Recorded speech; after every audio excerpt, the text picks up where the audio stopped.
Hello, I know this isn't normal, but before this video starts, I'd just like to say that it's over 20 minutes long, which is not normal video length for this channel. So why don't you support this video and the channel by leaving a like? I would very much appreciate that. So without further ado, grab yourself a cup of tea and enjoy.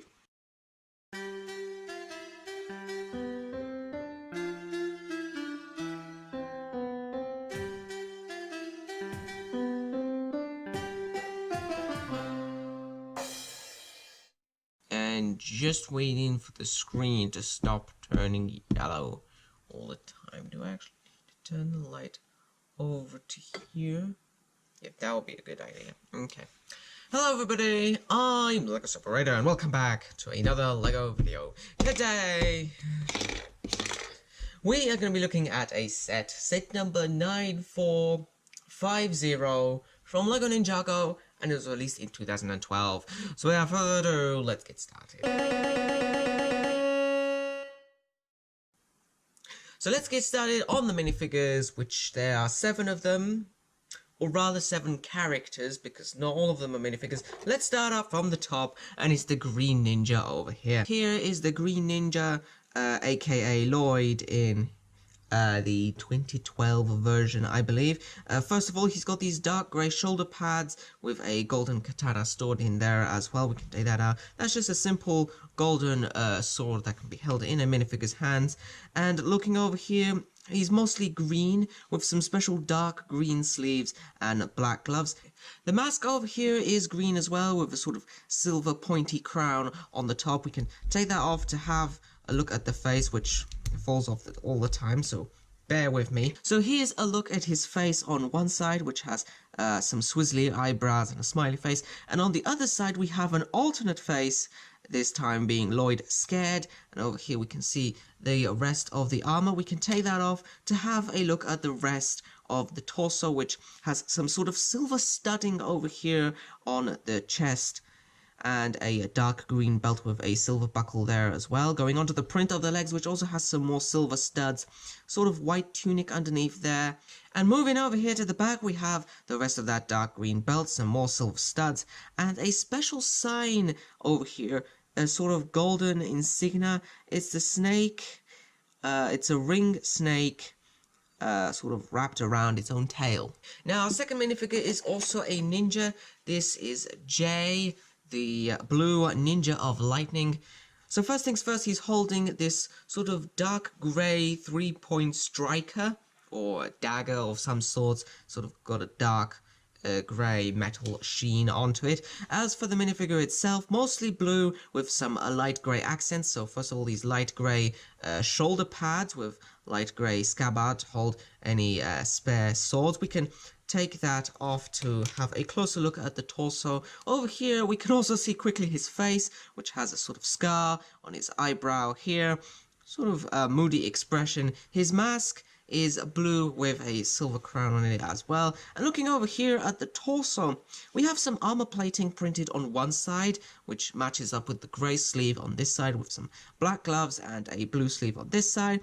Some extra straps, plain blue in this area, some prints on the legs, a light grey belt there, and moving around to the back, we have the rest of that armor plating and Jay's little lightning cloud symbol. And we have one last good guy in this set, and that is Sensei Wu, Master of Ninja, or whatever. First of all, he has this brown sort of staff, this brown sort of walking stick in his hand, just a 6-long bar. We can put that aside to have a closer look at him with his golden sun hat, this golden straw sun hat. Or maybe he's made out of bamboo, I don't know. Anyway, looking here at the minifigure, he has a white goatee beard with long moustache threads and a long beard as well. We can see some of his face, but to have a closer look, we need to take his beard off, which just slips around the neck. He has some tufty white eyebrows, a little miniaturized form of his beard, printed onto his face, sort of age-worn face there.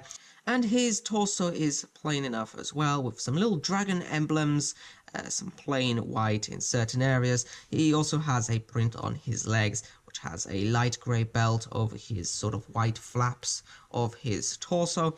And over here at the back we have another coiling dragon emblem.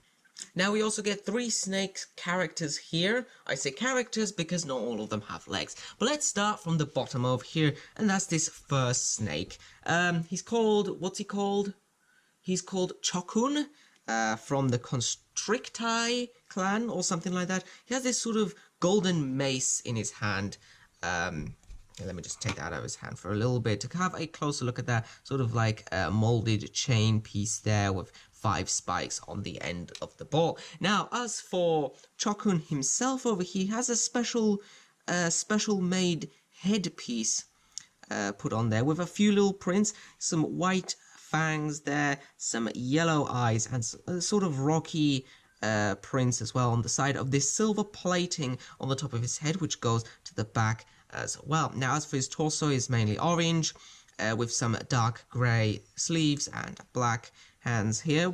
Could be gloves, could be hands, I don't know. These snakes have a special form of colouring. We've got some rocky sort of chest plating on the front here, some more details printed, some very small orange legs, and over here at the back we have some more dark grey rocky plating.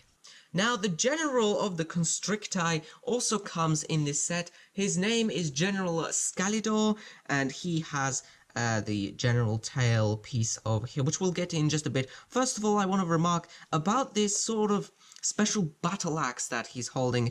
It's a dark brown spear, very dark brown spear with some black axe elements attached to that. Now, as for him himself, he also has a special headpiece with quite a lot of silver spikes coming out of it. We've got it at the front, going all the way to the back here. Now, he also has yellow eyes with some more rocky sort of prints mixing in with orange and black there, as well as some 2 protruding fangs at the front. We can take his head off to have a look at the print on his torso, which is a perfectly usable torso for anything else that you might want to use. Some dark grey sleeves and some black hands, and it seems like a sort of silver sort of chest plate on one side of his torso. Now, as for his tail, it's mainly black with an orange print going down the front, which sort of is supposed to match up with the torso as well. Now, this is a rubbery snake tail, so it's got a little bit of flexibility to it, not much though. And it can also stand on a couple of studs here too. Now, as a bonus, there is also another snake general over here from a different clan. This one is General, how do I say this? Acidicus?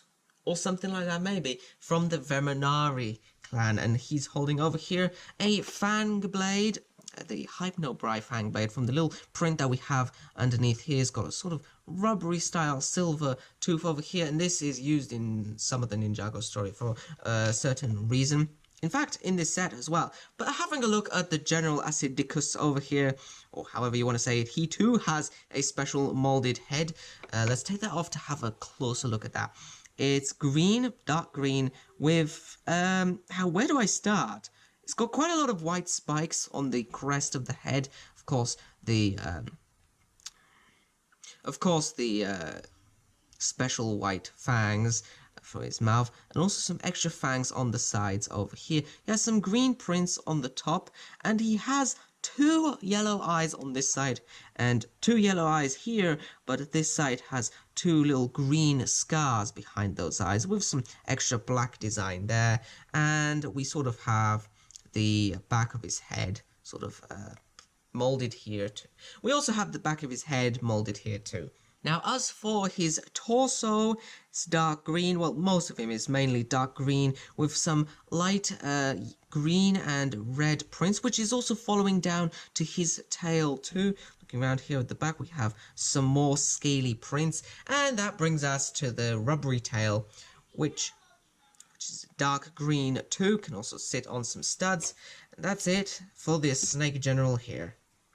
And now we get to the last but not least minifigure in this set, and that is Lord Garmadon. And straight up, he's got quite a lot of bulk to him because he's holding, I'm told, the 4 golden elemental weapons or something like that. We'll take that off with preferably not his hand, to have a look later on.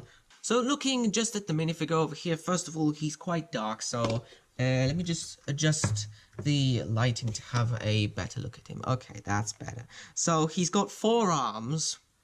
So working from the top over here, we have a sort of silver dark grey helmet with a little bone attached to that. We can take that off to have a look at his face, which has some red eyes and some silver eyebrow prints, as well as an open staring mouth there. Now his top arm section is done sort of ribbed, sort of dark grey silvery ribbed with some black arms there, just fits on top of another torso. Now as for the torso itself over here, the main torso is black too, working away to the legs, and it has some silver sort of rib printing here with a purple belt that follows on to the legs, and at the back we have plain black.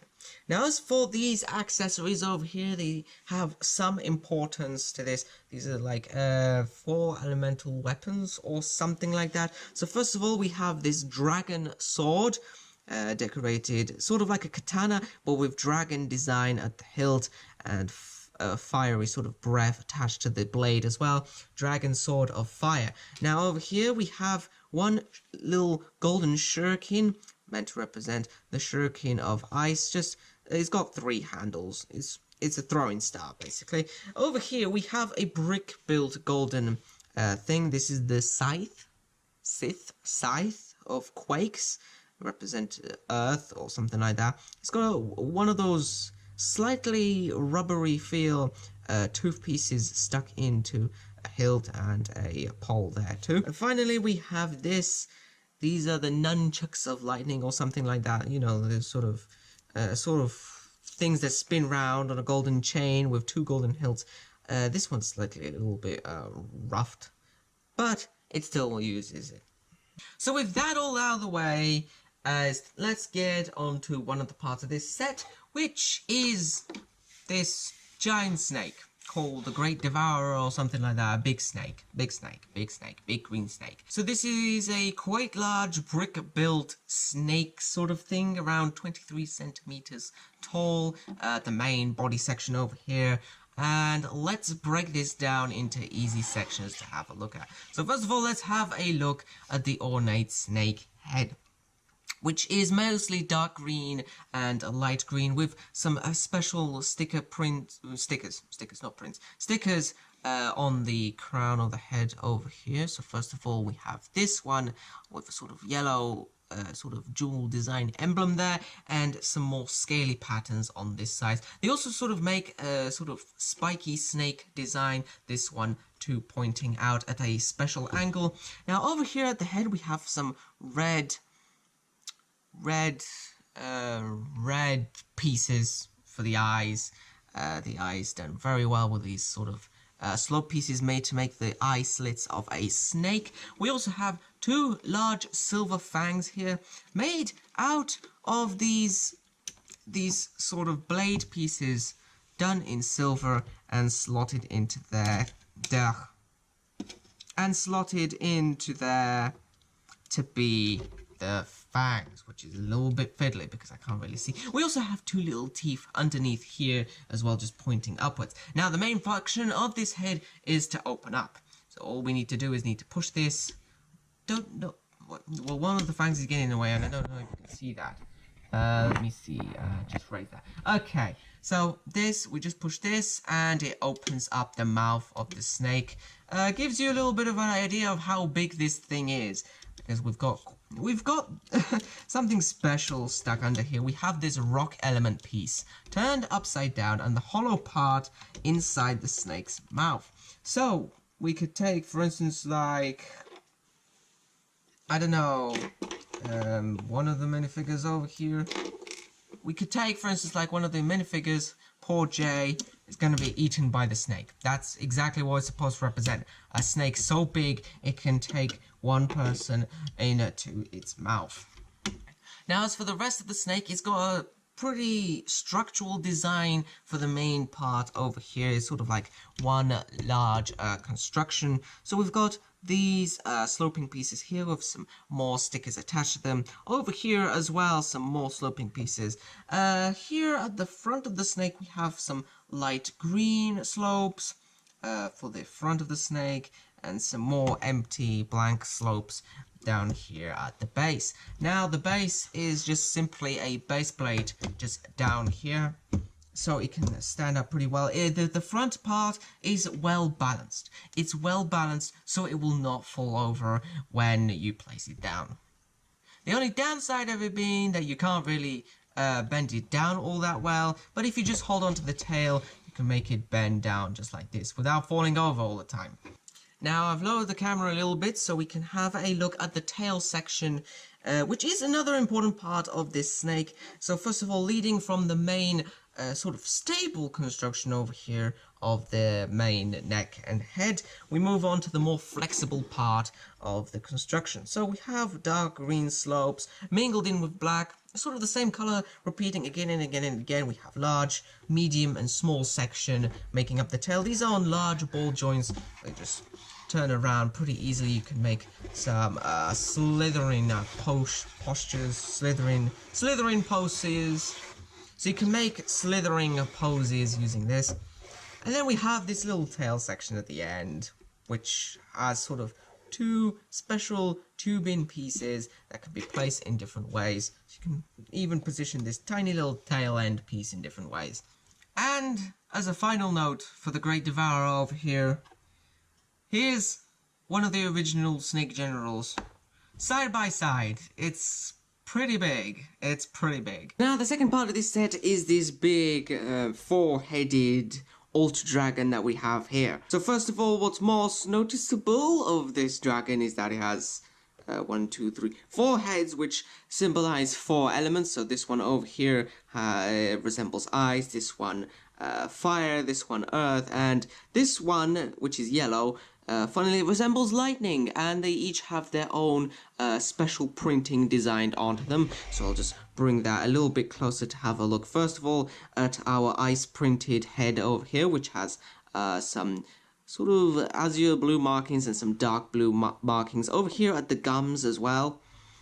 Now having a look at the red markings of the fire resembling dragon head, which is red and has some sort of flaming design over here on the sides, as well around the eyes too. They have some special printing as well. All of these three of the dragon heads have little tufty beards here and sort of thin angular head pieces, while the earth dragon over here, which also has its own prints, has a more chunkier sort of head mold for the top section. Has some more signifying black markings here with some brown for the rocky sort of prints designed onto it. Also has some place for some bars in at the top. And finally we get to this head, the lightning head, which has some zappy yellow markings across the sides. And these 3 thin heads also have their markings at the top, which also have hidden an emblem. This one a lightning, this one a flaming lion head, and this is sort of icy lion head too. Another special feature with the heads is that these 2 heads over here have special ball firing mechanisms on the inside of their mouths. So we come with a little green ball over here that can be placed into here and fired off. Now, health and safety issue, I don't want to fire it into my face, so just squeeze down here and it fires off pretty far, right? I mean, it's gone right across my room. Okay, so now over here at the top we have the saddle, as well as the main neck piece which holds the heads all together, and it has these brown elements attached to it which sort of fold out to be sort of like straps for the saddle. They're made out of these sort of musket pieces, but they do well. They're done in brown, and we can take, for instance, like an experimental minifigure. I've got Chokun over here because I can't find any of the ninjas. They're very stealthy and they're hiding everywhere. So we can just stick him over there onto those studs and wrap around the saddle so he can ride the dragon.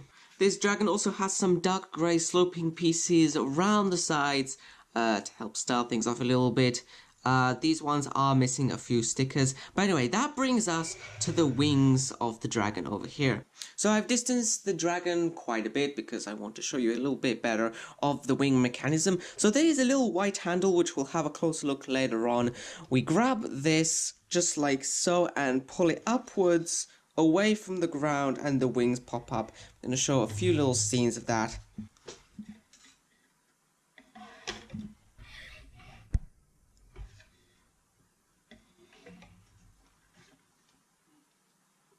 So using a little bit of distant view on the camera, ignore the mess over there. Anyway, so here we have the wings fold open just like so. The heads move downwards because it's a rather complicated mechanism. The back legs are stable. The back legs and the main body section is stable. However, the front section consists of the legs, the front legs, the heads, and the wings, and that it's sort of like a joint. I don't know if you can see that well, but there's a joint, the front section and the back section, and there are special sort of beams over here which just allow the wings to fold in and out. So here are the wings in folded out pose. They reach about 40 centimeters in length, so it's quite a large wingspan, and they're made with some quite large white sort of helicopter blade pieces or something like that. Some little ones off the side over here. Kind of a nice sort of pattern going on here. Maybe could resemble in some sort of sketch as well. We have some green translucent elements here to resemble the green ninja, which is the I believe the ninja who's supposed to fly this. We also have some black, brown, and tan detail here as well. And over here on each wing we have some little claws. So these little hand/claw sort of constructions consist of a little sun hat over here attached to a disc, and 3 brown sort of finger element pieces attached here with some golden tooth pieces for the ends of the claws as well. So having a little peek at the back over here, the back of the dragon, the sort of spine of the dragon, we have the white handle, which is a good carry handle as well when in flight position, can be used to carry the dragon around. Is a little bit knobbly and spiky in some places to hold. You can see a little bit more of that beam construction for the wings, and that brings us here to the back area, the decoration used for the main body, which has some black, brown sloping pieces, some dark grey sloping pieces as well, some white decoration, I suppose, made to be like tufty feathers of the dragon. Also, that brings us to the tail over here, the swishing tail of the dragon, which has these wonderful sort of green translucent pieces to give it a very shiny effect. We also have the same pieces done in white on the sides, 4 of them, to be sort of a feathery sort of tail design. And of course we have the end of the tail, which has a rather long black piece with a little white tile on that, sort of similar to the crest of the Great Devourer, and it is free. It is free swinging. It's got very weak joints, so just hold the base and move that left and right, and the tail sort of swishes and smacks the camera in the face. Kapow! And this dragon has 4 legs, 4 knobbly legs. It's using these prefabricated sort of claw element pieces done in black. We've got 4 of them attached on ball joints at the base of the dragon over here. And that brings us to the actual legs as well. We have more of these sun hat pieces and dishes attached to the back legs. These are kind of like rather stocky and immovable, these back legs. Actually, let me see. The actual articulation is just at the base over here. However, the front legs, if I can get a good enough angle to have a look at them, they're mostly black, so they're mostly invisible with the superiority of the dragon, but they're attached over here. We've got 1 ball joint there and another one there, so you've got a little bit more articulation on the front legs, because it needs to stand very, very solidly. It is quite a big thing. So going back over the dimensions of this thing, which hardly fits into the screen, as I said, wingspan around 40 centimeters, and the length from head to tail is about 54 centimeters. And finally, the last part of this set is this snake sort of temple thing. It's so tall, about 27 centimeters, if I'm accurate, from bottom to top, so that's why I'm using a little bit of a more mobile grip to actually see the full height of this thing. So first of all, we have the little ramp up to the place, which is a little bit difficult to see because it is a black base plate. Oh, there you can see it's actually quite a bit long, black, knobbly base plate over there, with some red, sort of reddish, sandy, sort of rocky design. Not exactly sure what sediment this is supposed to be. Sort of pillars on the sides over here, going up to the top here. Well, not the top, but one part of the top is the jail cell. Yeah, this thing works as a jail cell. Well, it is an elevated jail cell. We've got a bridge over here made out of these large, what's the name for them? Archway pieces, yeah. So this jail cell has some brickwork going along over here at the sides, which adds a little bit detail, some extra tubular pieces to be pillars too. We've got this simple sort of jail cell element over here, not a door, a jail cell element. However, this opens up, it can be opened up like this, or since it's held into place like that, it can be turned up this way to open it. And on the inside, I don't know, there's not much. I mean, it's a jail cell. Oh, there, you can see in the light, there is a little sticker back there. And it has some marks on it, a sort of tally mark of, I don't know, how many times somebody has escaped and been caught again or something like that. On the other side, that's just a sort of panel piece with a little castle window sort of cut out there. That also brings us to this area over here, which is a secondary jail cell. It's got more of that red rocky design here.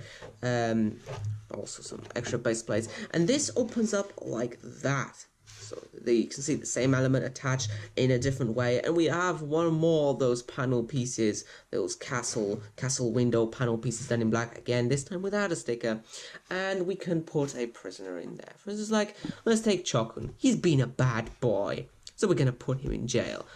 You don't need that battle mace because you're going to be put into captivity. His nose is a bit big. I mean, this is designed for humans, not snakes. But hey, there we go. That's his little temporary jail. Now up here we have some decoration to decorate this sort of snake shrine sort of feel. It might even be the place where the Great Devourer was summoned. So first of all, well, not much of a decoration, but we have a bit of life. A red spider with a little cross on the main stomach there.